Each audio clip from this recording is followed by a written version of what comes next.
Desert plants are incredible survivors, adapting in unique ways to live with very little water. Unlike plants in wetter areas, desert plants can go for long stretches without rain, using special tricks to get and keep water. One way desert plants survive is by having deep or wide root systems. Some, like mesquite trees, have roots that go extremely deep, even up to 100 feet, to reach water buried far underground. Others, like cacti, have roots that spread out wide and close to the surface. When it rains, these roots quickly soak up as much water as possible, storing it for later. Once they collect water, desert plants have to hold on to it. Many desert plants, like cacti, store water in thick, fleshy parts called succulent tissues. Their bodies act like natural water tanks, holding enough water to keep them alive through long dry periods. Some plants, like the aloe, have leaves with a gel-like substance inside, which also helps to store moisture.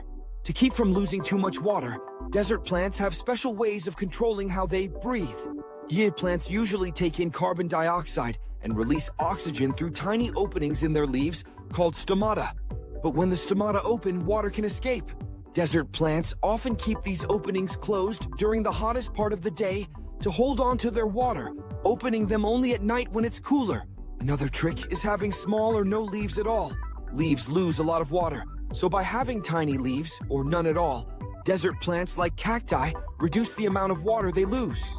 Instead, many cacti use their thick, green stems to do the work of photosynthesis, making food for the plant without the need for big leaves. Some desert plants even have waxy coatings on their surfaces. This wax acts like a protective layer, preventing water from evaporating in the hot desert sun. Other plants, like creosote bushes, produce chemicals in their roots that help them hold on to whatever moisture is around, keeping other plants from competing for water nearby. So, desert plants survive with very little water by growing deep or wide roots to find it, storing it in their thick stems or leaves.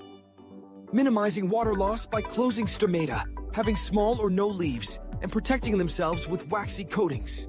These adaptations make it possible for desert plants to thrive in some of the toughest conditions on Earth. If you like this and want to see more, please like and subscribe.